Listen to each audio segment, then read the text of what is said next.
save me some.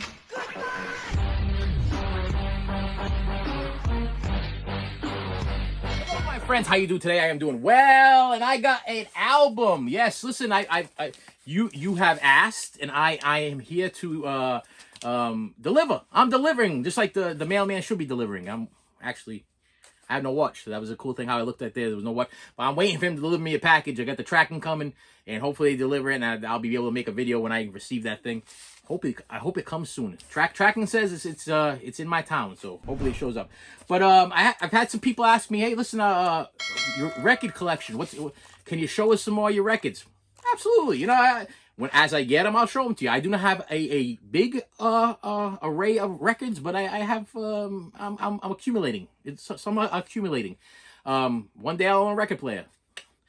Goals, future goals. So what I got here today is from a let's see. Wow, they didn't give me a name, but it did come from Hialeah, Hialeah, Florida. This is going to be a short video because, yes, it's only one record. I will tell you that if you collect records, this is the right way for you to receive them.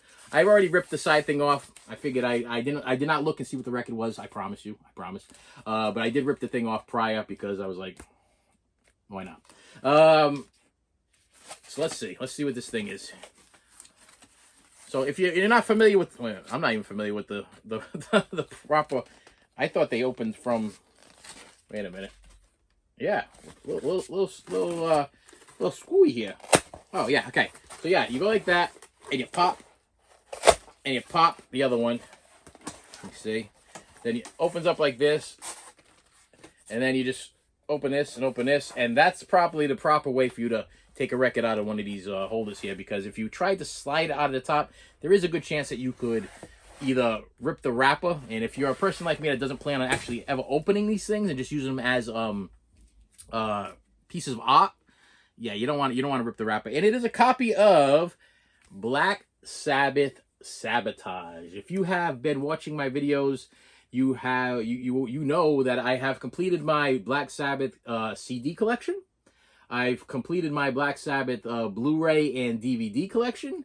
And now I am trying to complete my Black Sabbath record collection. And this is one of them that I needed. It says 180-gram vinyl, 2012 remastered audio, feature classics, Hole in the Sky, and Symptom of the Universe. I will tell you, when it comes to Black Sabbath albums that I've been collecting. Now, you regular album collectors, you guys can comment below and help me out with this thing. I have been sticking with simply the Rhino releases, which I know are different. Well, it's under Warner Records / Rhino. And there's a reason for the Rhino, why I've been collecting the Rhino releases. Because the Rhino releases, to me, what I've looked up are the newer releases. Now, granted, I know you old-time record. I'm not, listen, like I said, I'm not buying these things to play. I'm buying these things to look at. I listen to my Walkman that I have all this stuff downloaded into. And if not, I'm listening to my CDs. But I do know that if you are an old-time collector, you are going to tell me, you know what, if you want to listen to the best version of Black Sabbath Sabotage, you want to get the first pressing or the second pressing or whatever it is like that. You want the original pressing. You don't want these remastered ones. You don't want these ones that are... Nothing against the people that remaster, but I've heard different stories about... I mean, I think this album has been remastered, I think, maybe 3 times or two times or 3 times. You guys can comment below and tell me if I'm right or wrong or whatever. But every time something gets remastered, things change. You know what I mean? So, I mean, being a big Beatles collector, I prefer the Beatles mono recordings over the Beatles stereo recordings. And I also prefer some of the Beatles older CDs or older records over the Beatles newer remastered stuff. Only because the mono stuff is beautiful. I got to tell you right now, for people that don't understand or appreciate mono, especially for older artists like the Beatles, you hear stuff that you have never heard before. If you download a mono recording onto your Walkman, you get a nice Walkman or a nice iPod or a nice MP3 player that's something halfway decent. I recommend the Sony Walkman. That's what I use because it takes up to 2 terabyte memory card in it, and it works beautifully. And you get yourself some noise canceling headphones. I recommend Bose. I have Bose noise canceling wireless headphones. I put those things on, and sometimes I have the air conditioner on. It gets a little hot sometimes, whatever. I put the air conditioner on. If I hit that little button on the side of the noise canceling headphones, you can't hear anything. It wipes out, like before the music's even playing, you can't hear the air conditioner anymore. They are great. And then once you put on some Black Sabbath, or you put on some Ozzy, you put on some Beatles, you put on some whatever, wow. I got to tell you, just they are in your head, okay? To the point where these Bose headphones, these things, I don't know if it's just because it's Bose, the company, or the way they made these, what they do with these headphones. Sometimes I have to actually take the headphones off because being at a concert, you go to a concert and you're like standing in front of getting close to the speakers, and you feel like that rumbling, or even if you're sitting far away and you feel like your feet are moving, because the concert hall is trembling from the bass or whatever it is. These headphones do that. It's odd, very odd. And I'll literally have to lower things and shut them off. And I'll take my headphones off. Like, did somebody just knock on the door? Or did somebody just run up the stairs? Did something?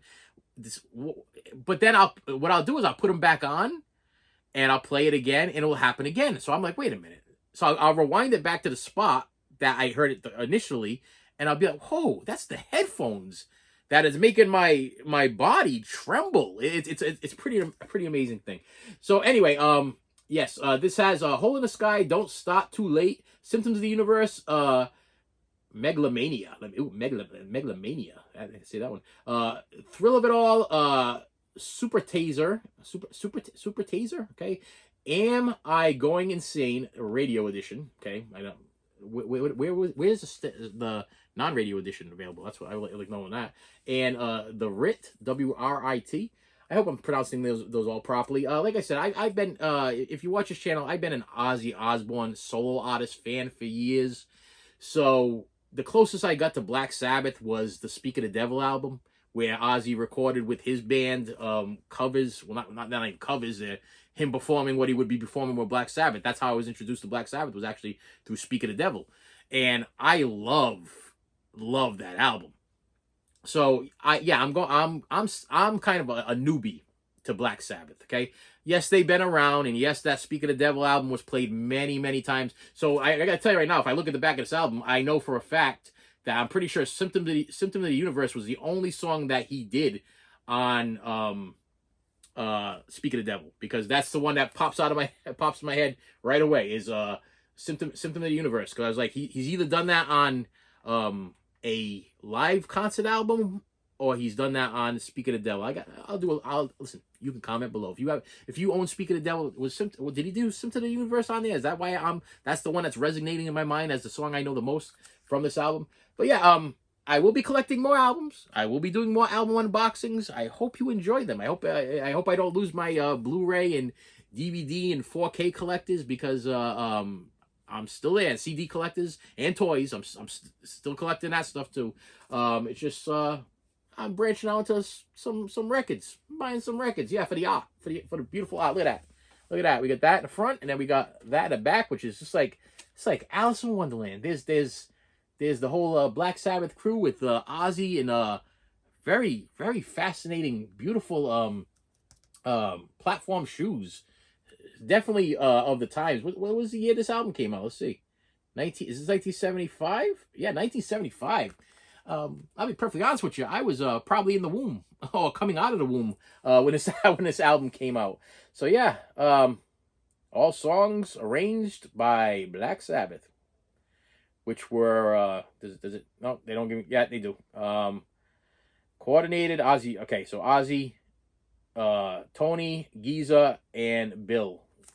They don't even give you the last names. You know who they are. They're Black Sabbath. And with that said, my friends, yes, thank you so much for stopping by. Yeah, a little short video. Hey, you asked for records, I'm showing you records, okay? I try to do what I can to give the viewers of this channel what they're asking for. All I ask in return is for you to hit that subscribe button on your way out the door. And I appreciate you, and I will see you later. You should have saved me some.